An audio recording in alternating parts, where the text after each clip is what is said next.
It has been over 40 years, but to me it seemed like yesterday.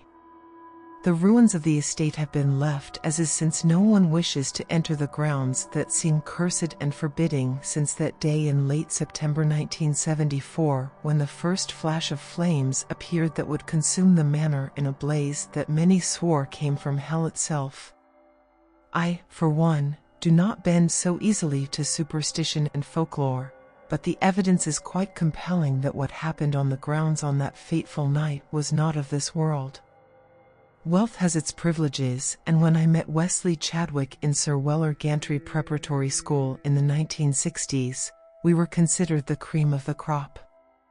Many from the upper middle class squeezed and sacrificed to send their sons to this prestigious school known for graduating their students into Ivy League colleges, but for me and Wesley, there was no economic strain for either of our upper gentry families.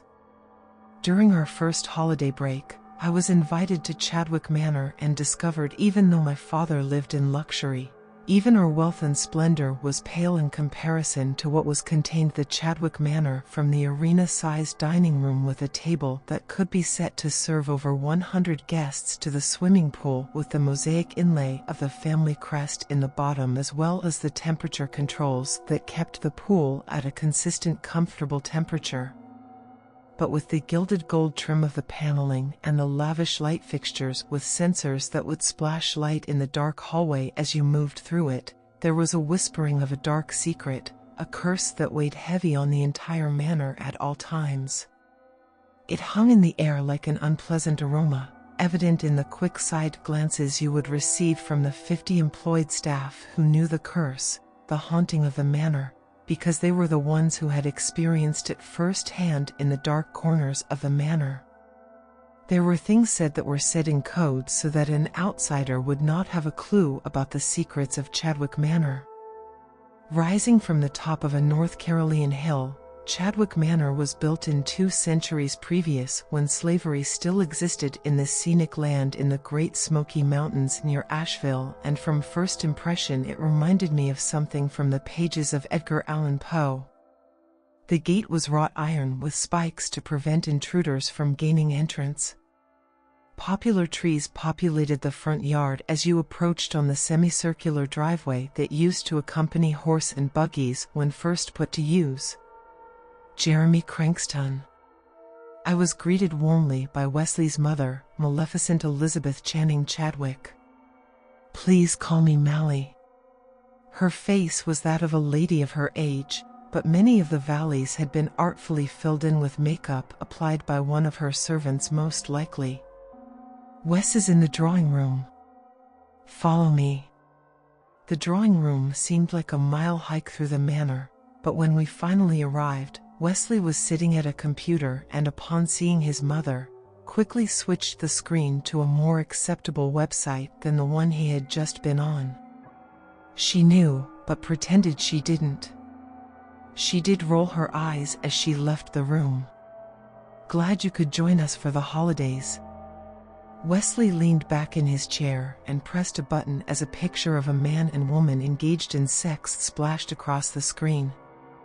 Welcome to the most boring place on the face of the earth. How can this place be boring? I waved my arms. This place is a castle. And like a castle, it is drafty and cold and devoid of anything that resembles human emotion. The ice castle. I think these digs are great.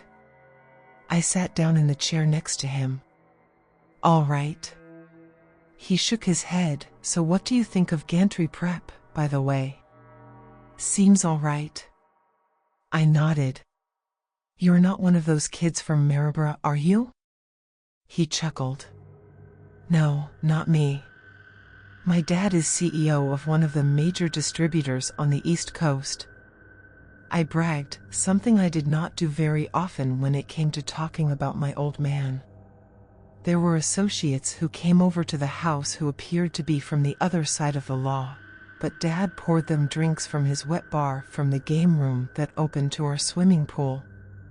Maryborough was that section before you got to Gash Harbor where houses went for millions on the open market. It had an odor that was unpleasant. I had a girlfriend from Maryborough who liked to walk on the shoreline where the sea vomited up its dead and decaying things, but she didn't notice the unpleasant smell, and finally I had to break it off because she began to take on the aroma herself. There are some avid boaters from that area, but for the most part these people are the wannabes who think that an outdoor stove is the ultimate luxury. Since the school was private, many of the students who went there were from Maryborough, as their parents scraped and scrimped to afford the overpriced tuition. Wes and I spent a lot of our time poking fun at those who believed they came from an affluent background, but you could smell the dead and decaying things in their clothing. Wes broke out a couple of joints, fatties he rolled earlier, of some very fine Jamaican stuff. My dad does not approve, but then he never really checks up on what I do in this place. The smoke hung in the air like the odor at Maryborough, but this odor was much more palatable to me, and after a few tokes, I was floating on a satin cloud. One night the Rodriguez sisters came up, and after a few tokes of this stuff, I nailed both of them. Dude, it was one of the best highs I've ever had. He took a long hit off the joint as a snake of a smile ran over his face. His brown eyes began to take on a luster, and he went to a website where there was girl on girl. I really like to watch this stuff. What about you? I'm all right with it. I nodded as we watched the entire 20-minute clip. That just cost my dad about $80. He doesn't even know. Wes laughed. Seems like you got everything in a nutshell. I laughed and for some reason found it difficult to stop. You wait. Night's young. There are things that take place here I cannot describe. His face tightened like a fist. You wait. You'll see. The moaning woke me from a deep sleep. Jesus, not already. I heard Wes mumble from under his blankets. What is it? I asked, sitting up. You do not want to know. He shook his head as he put his bare feet on the floor. There are some family secrets that are best kept secrets, but it seems little by little our family is letting the cat out of the bag. What do you mean? I shook my head. They have repainted all of the walls, they have refurbished every one of the 40 rooms in this place, but it keeps coming back.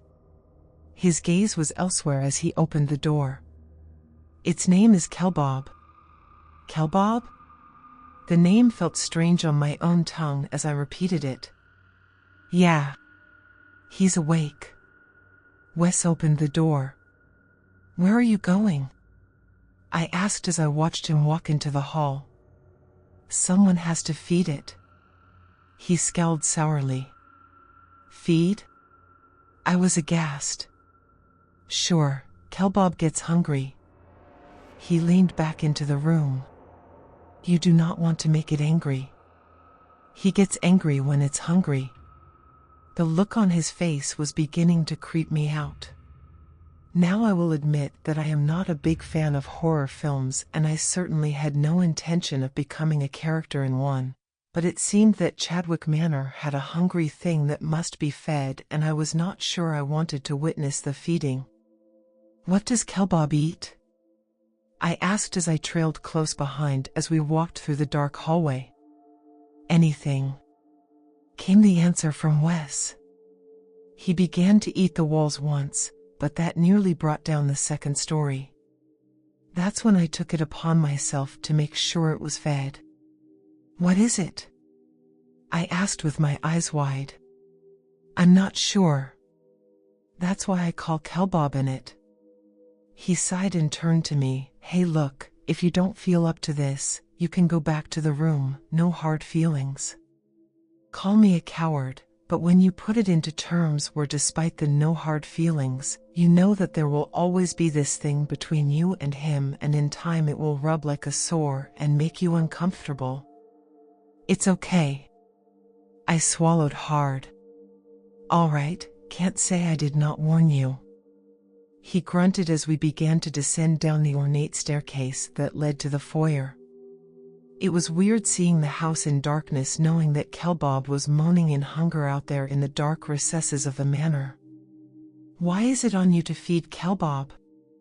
I asked as the moaning seemed to get louder. "My dad takes medication and my mom drinks herself into a stupor every night." He paused. "She's seen Kelbob and she has never been the same." I did notice that when we retired to the room for the night, she just sat there in a chair as if someone had pulled the plug on her. Wes bent over and kissed her on the cheek, but there was no reaction, just this catatonic person sitting in a chair.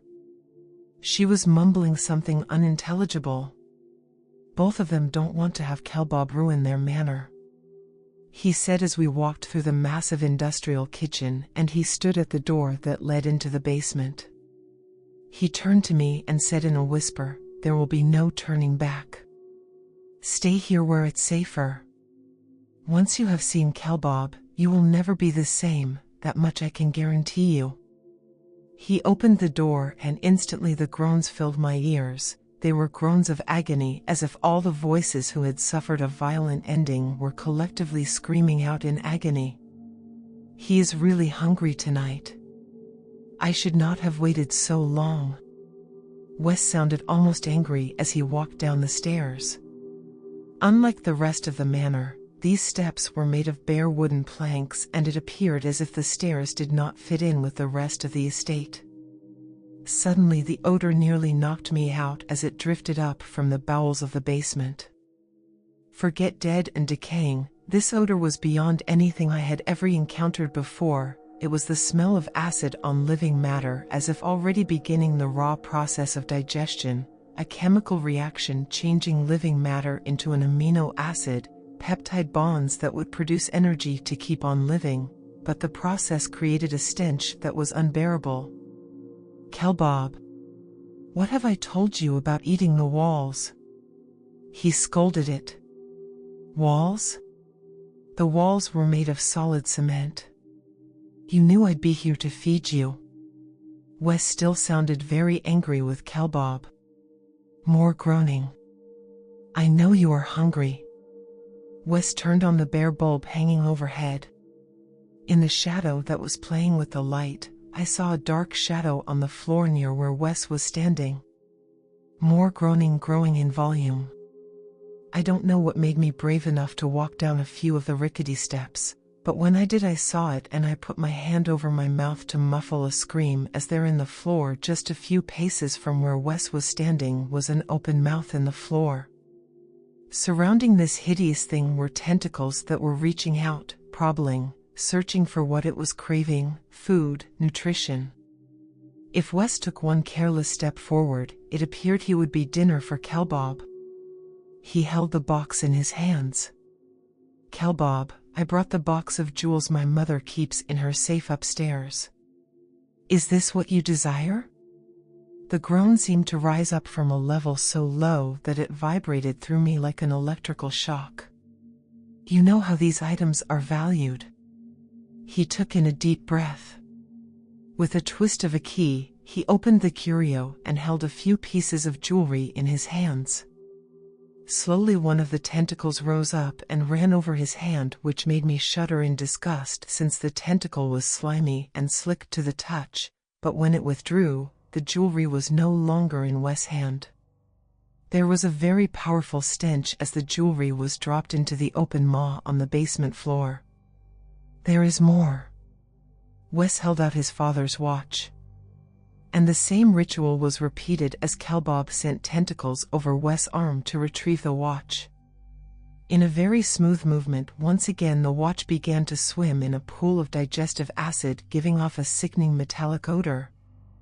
The groaning ceased and much to my amazement the mouth closed and disappeared, leaving behind only a small depression in the otherwise smooth cement floor.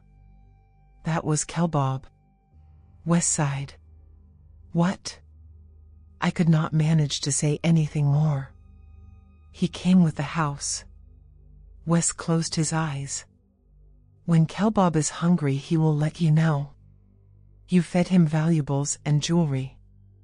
I could still feel myself shaking. According to the legend, Kelbob was the original owner of this mansion. Wes was also shaking as he climbed the stairs. It was a curse, as I'm sure you must have surmised.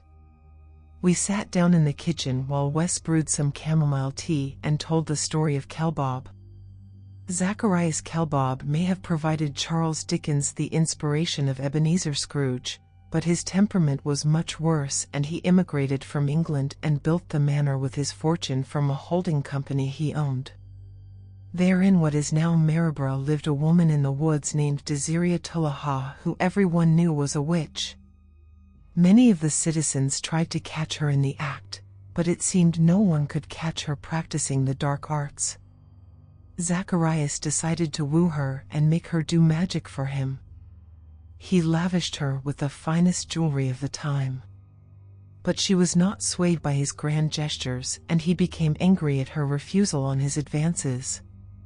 So angry he had his attorney swear out a deposition against Desiria, and she was condemned to be burned at the stake in 1698. As the flames consumed her mortal body, she screamed out, "A curse on you, Zachariah Kelbob, that you are a glutton and will eat yourself to death, and in your afterlife you will become just an appetite that can never be sated. Your hunger will be eternal, and you will long for that which hunger the most, for wealth and riches like what you once showered on me for my affections." The flames overcame her as she screamed before dying. Before the end of the year, he had a holiday feast where he got a bone caught in his throat, and before anyone knew, he had choked to death. Her curse was true. "There's no way to get rid of Kelbob?" I asked, drinking my tea with a shudder. "This is Chadwick Manor's secret.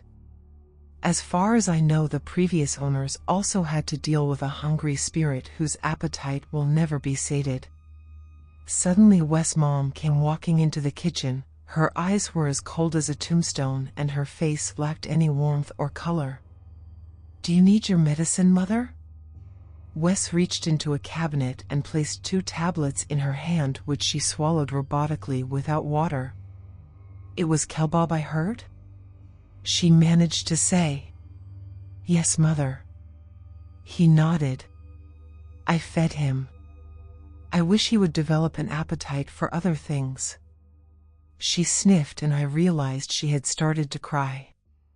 "How horrible that thing is." "Yes, Mother."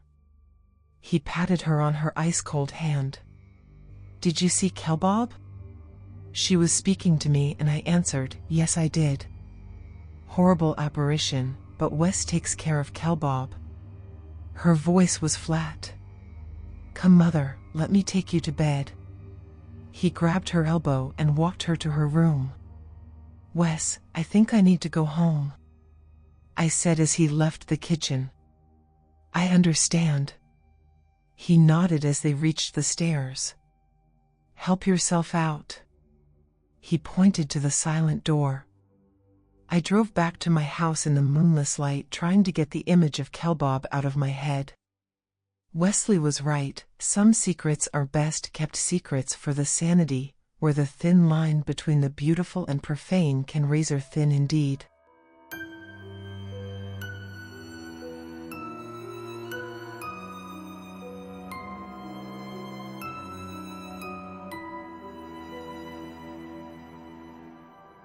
Pan down from a gray sky. We see a large, Gothic manor. A black wooden frame used to match the white that's starting to peel off the siding. Some of the windows are broken in, and there is ivy growing up the walls. Brief close-up shots of the house tell us that it's abandoned. Nonetheless, the boards that used to seal the door shut have been brought down. They lay on the deck in a heap. We cut inside the house to Jack. He's tied up, sat in a chair in the middle of a room. He tugs on his cords, bites on the gag in his mouth, but stays put. His voice has all but gone at this point, and he's alone until the man starts to whisper to him.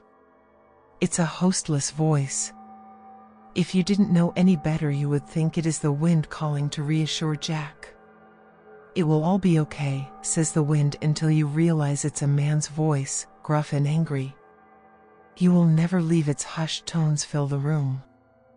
The camera moves across overturned furniture, holes in the walls, a still shot on the stairs, all are brief. The source is unclear. And Jack is beginning to cry. "Help me," Jack calls through his gag. A close-up shot zooms in and in on Jack's eyes. The gray is shining, tears and sweat filling them. He stares straight into the camera. The whispers echo louder and louder. He sneezes and his eyes temporarily come out of the shot, and when they return they are dry and frustrated. Cut. Son of a bitch. The director had been working this scene for what was probably ages.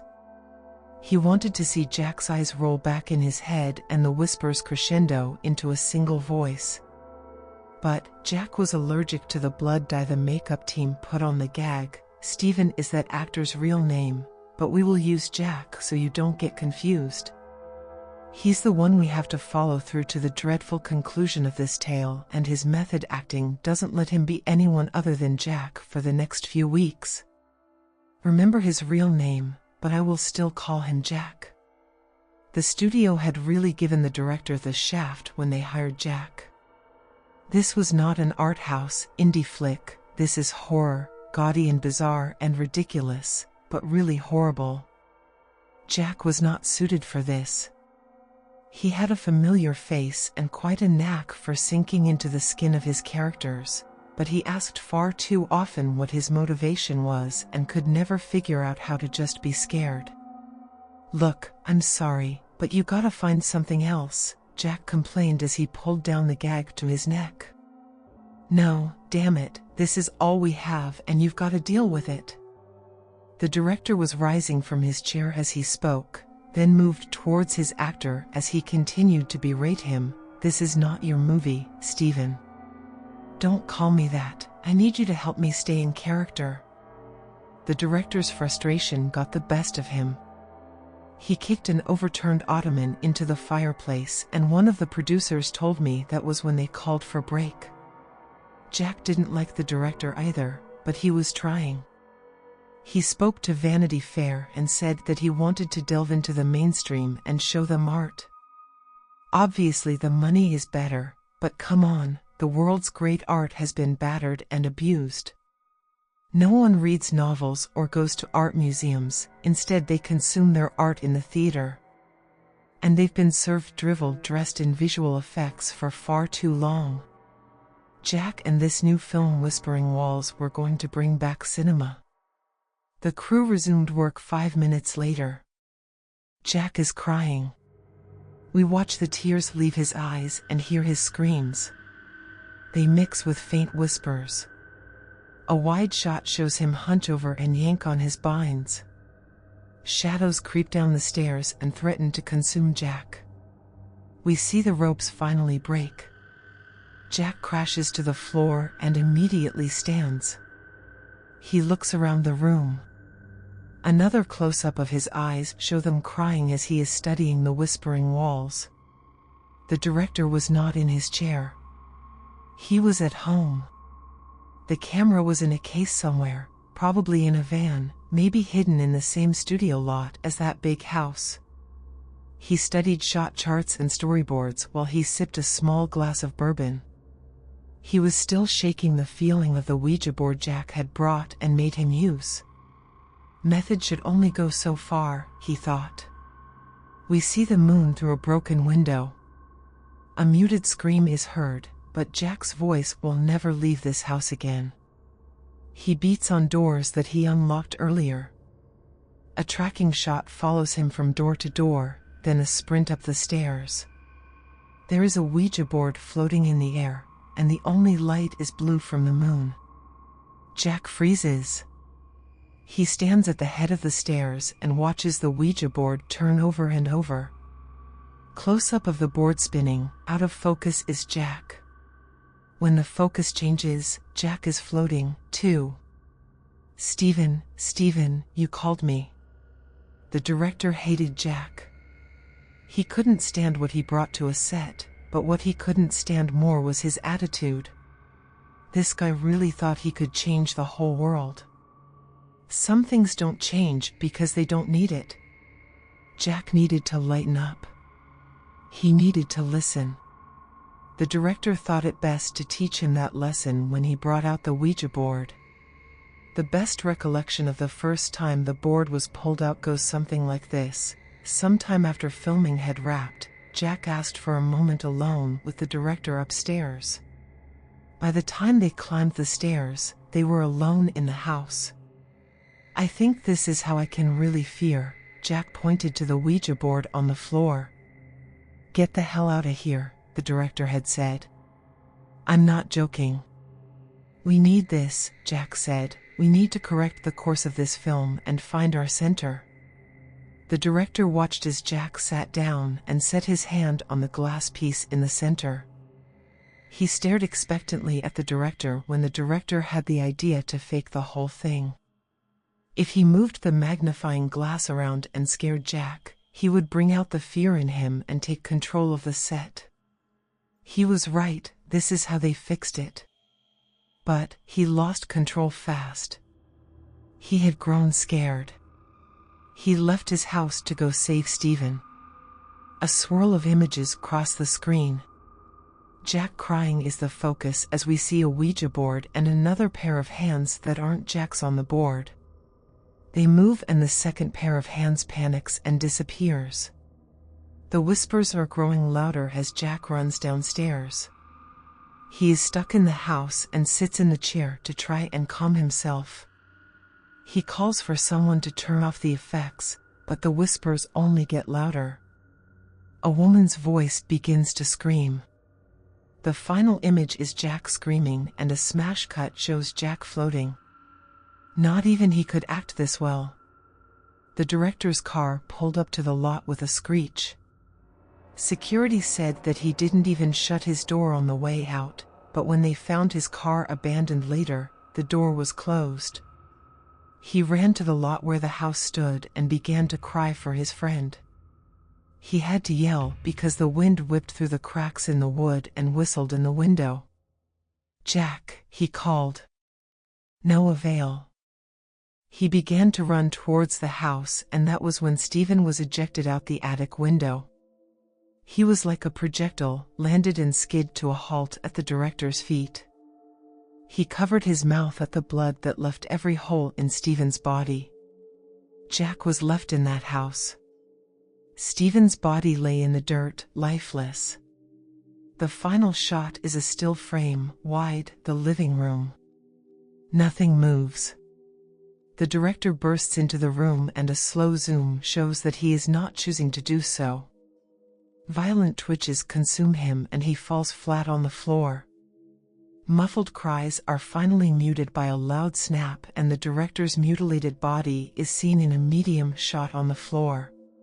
The authorities claimed the director killed Jack in a fit of rage.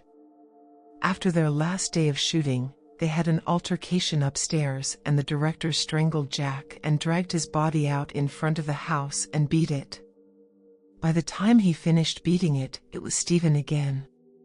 He ran inside and tried to put away his grief only to break his own neck on the chair in the room.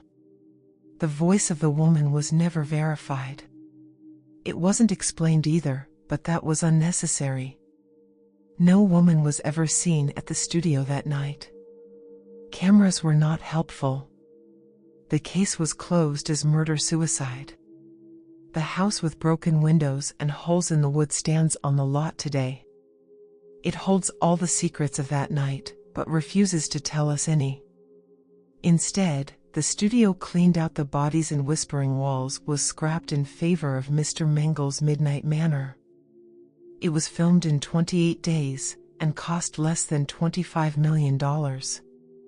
Now, the house has been renovated, not to remove the breaks and cracks, but to freshen it up enough to sit in the amusement park the lot has become. Every Halloween thousands of people tour the house. None of them know Stephen's name.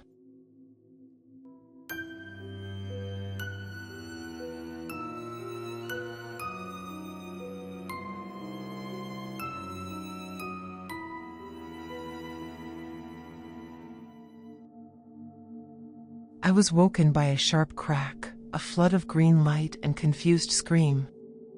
Julio, the man's voice resonated in what I realized was a very small chamber, causing my ears to ache.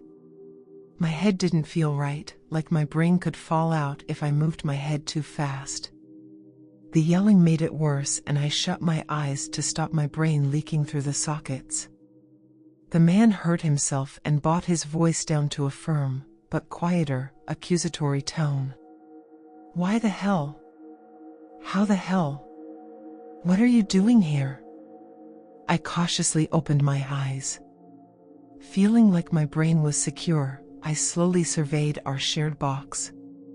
A dozen green fairies seemed to stand to attention in a void around us. It was the green glow stick that the man had cracked, reflecting infinitely on the 4 dark walls of the box. I realized that the floor and ceiling were totally black still. The walls are metal, but the floor and ceiling are felt? I thought. The man was stood against the corner, as far from me as possible, which was less than a foot. His hair was gelled or waxed in a wild style, perhaps intended to look like fire, but his sweat, or maybe excessive hair gel, gave it more of a mossy seaweed quality. He was wrapped up in what I assumed to be motorcycle leathers before I saw the belt buckles glint in the green light and the sleeves that brushed the floor. A straitjacket, I wondered, am I trapped with a madman? His eyes were fixed on me, glowing in the green light that I was now beginning to feel drowned in. Starting to panic, I continued my scan of our cell. 3 of the walls were identically unmarked, but the 4th was framed in total blackness and had a large metal circle at its center. This must be the door, I thought before ramming my shoulder into it. "No, no, no," the man yelled, forgetting his volume. The pain this caused me was like being stabbed in the temple with a shard of ice. I clutched my head and curled into the corner. "I'm sorry," the man said, returning to his quieter, still accusatory, tone. "If you hit the door too hard, you might damage the seal. When water starts coming in, we'll need the door open all the way to get out." "Now, how the hell did you get in here, Julio?" "Actually, never mind. I made sure there was enough air in here in case something went wrong, but I didn't expect that something to be sharing the air with another person. We need to get out fast." "Julio?" I asked. My voice was deep and rusty. It sounded a little like warping metal and felt like grinding stone.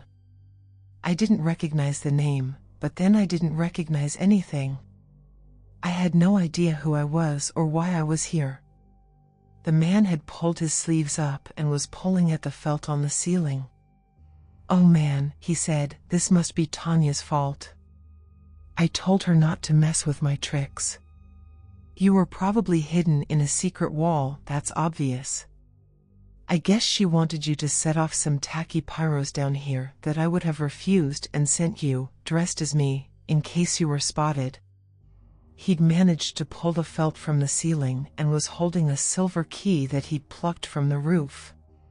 Not even sparing a glance, he dropped to the floor and started tugging at the second felt square.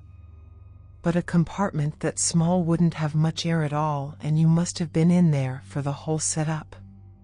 Oxygen deprivation has messed with your head. I told her that if she didn't leave the tricks to me, then someone would get hurt. I had assumed it would be me. He tapped my foot. Shifting, I realized I must be stood on the second key. "You have some kind of amnesia." He stood, a second key in his hand, and looked me in the eye again, and started to speak with excessive pomp and flair. "I am Oblivion, internationally acclaimed magician, and you, my friend, are Julio, my double. Tanya is my agent." He planted his hand firmly on my shoulder. "You have been invaluable to me over the years. Every good magician needs a double, so I am doubly motivated to get us out of here, healthy and alive. I think this might actually be a blessing." He raised his arm as if to show me something in the distance. The lack of distance inside what I now realize to be a safe made this particularly cliched and pretentious. Oblivion saves double from agent's failed plot. He recited. Okay, not the best headline, but that's why I need an agent. Anyway, this was meant to be my big break, the fastest ever underwater safe escape, but I knew it wasn't enough. We're way past the fastest now anyway, but firing my agent after she endangers me and my double could be front page news. Oblivion placed one key in a tiny hole in the door, disguised as a bolt. He turned it. Click. I suddenly felt an icy cold rush over me. Wait, I croaked. Oblivion looked up at me, his hand on the second key. Wait? He asked. We can't wait. Something feels very wrong. He turned the second key. Click. I remembered everything: icy water spraying into my face, the green glow beginning to dwindle and die in the overwhelming pressure, the security mechanism on the door kicking in. Don't open the door, I said, trying to push Oblivion back. It's okay, Julio, I bit my tongue at his words. He turned to me and rested a hand on my arm. When the door unlocks, it will spring itself open. Hold your breath and shut your eyes. It will be very cold, so stay calm and hold your nose with your hand if you have to. When the water feels like it's settled, you can open your eyes and we can swim up together. The safe will fill quickly, so you won't have to wait long, and I'll drag you up if I have to, okay? Oblivion turned to the metal circle on the door. It was the mechanism for opening the safe. Inside, it had no handles, so Oblivion had to grip it between his palms. His biceps began to look like they might burst through the straitjacket. Stop. I implored. It's the security mechanism. It's going to drop a rod of metal into the hinge the moment that the cold water touches it. I knew that he knew this. Oblivion would take every prop he used apart and put it back together again to be sure his tricks would work safely. Come on, Julio, you know I wouldn't leave that in. The door creaked as the metal circle jumped a little. I stepped forward to stop him. I had run out of things to say to stop him. It had to be the truth. Someone put it back, I said. He stopped. Are you telling me the resonance in the safe made his voice sound demonic, that I've been murdered? Yes. If that's so, and you know it, Julio, venom began to seep into his words, why would you come with me? I'm not Julio.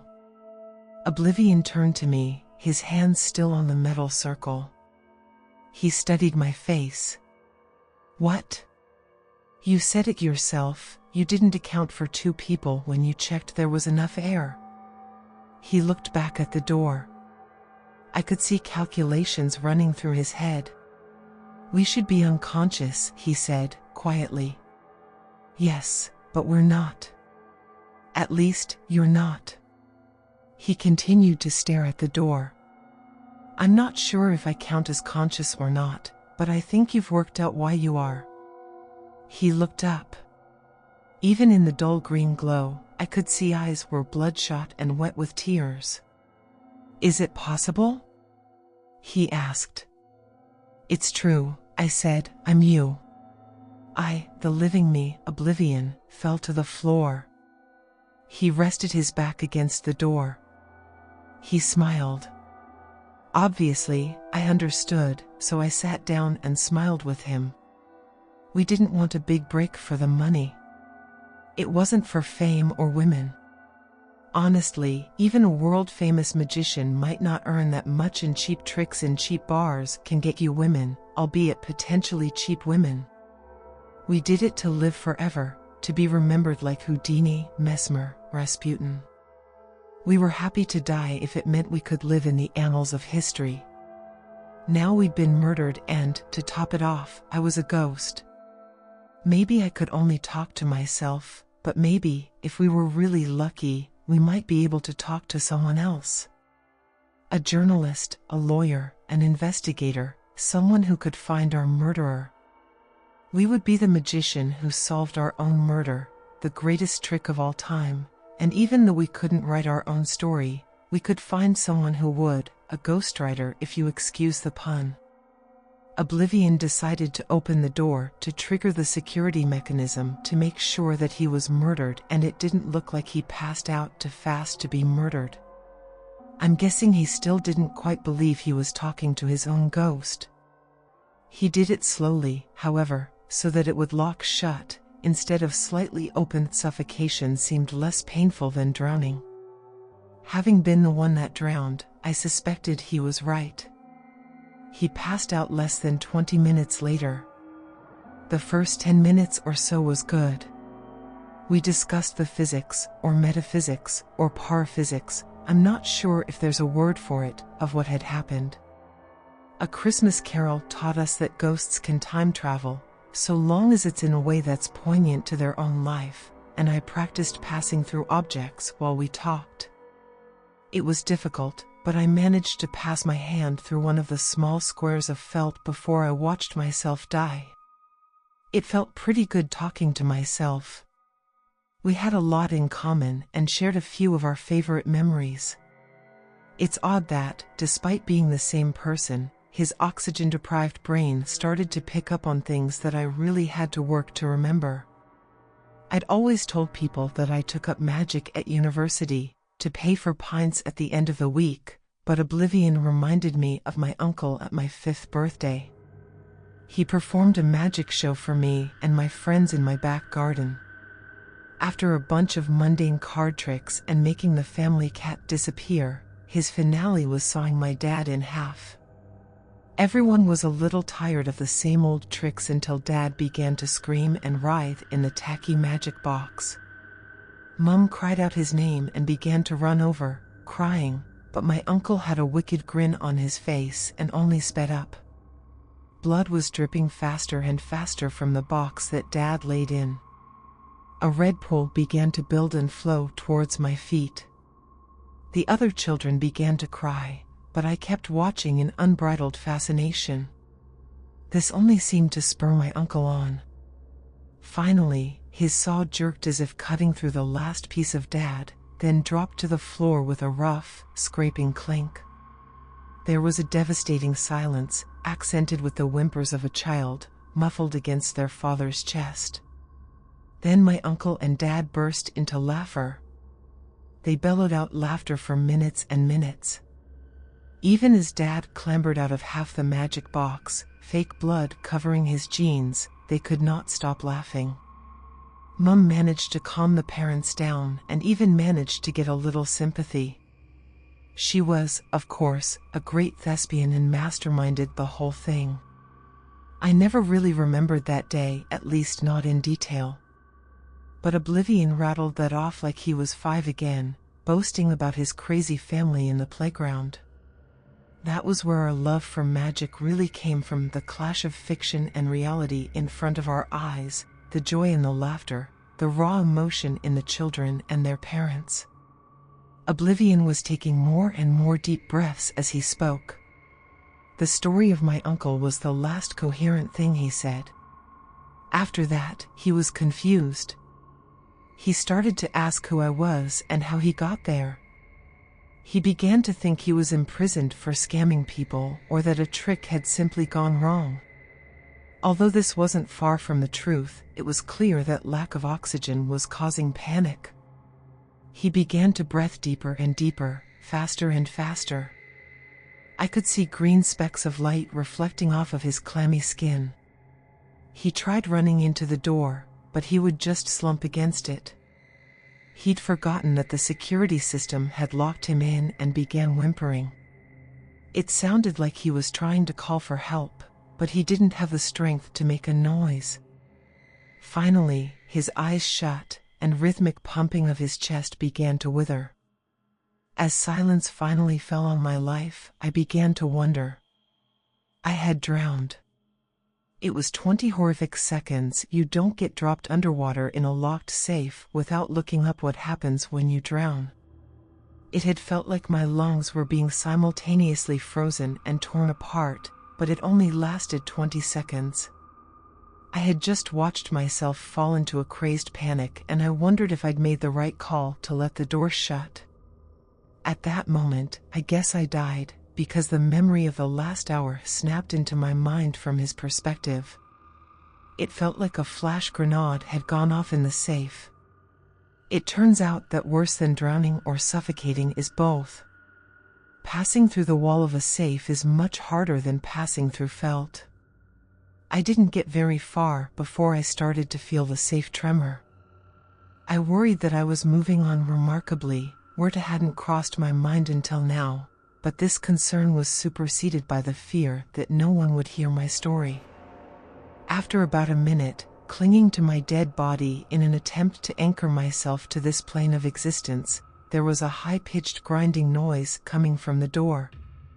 The green glow was eventually confused by the blinding orange glow of sparks pouring in from the doorframe. I realized that I wasn't moving on, but that the safe had been pulled up. I imagined the rescue team trying to saw their way into the safe, hundreds, perhaps thousands, of people looking on from behind a flimsy metal fence. I bet they all thought it was part of the trick. The door would open and the safe would be empty. Then I would appear, 10 feet above them, on a platform in the middle of the crowd. That was essentially how I had planned the trick to end. Instead, they finally cut through the hinges, after wasting over an hour around the rest of the safe, and the door began to fall away. I wasn't blinded by light. The crew had taken so long that the sun had sunk below the city skyline. I simply looked out at a crowd in horrified silence. Tanya cried out my name, people covered their mouths, then there was silence, save for the sound of a child crying into their father's chest.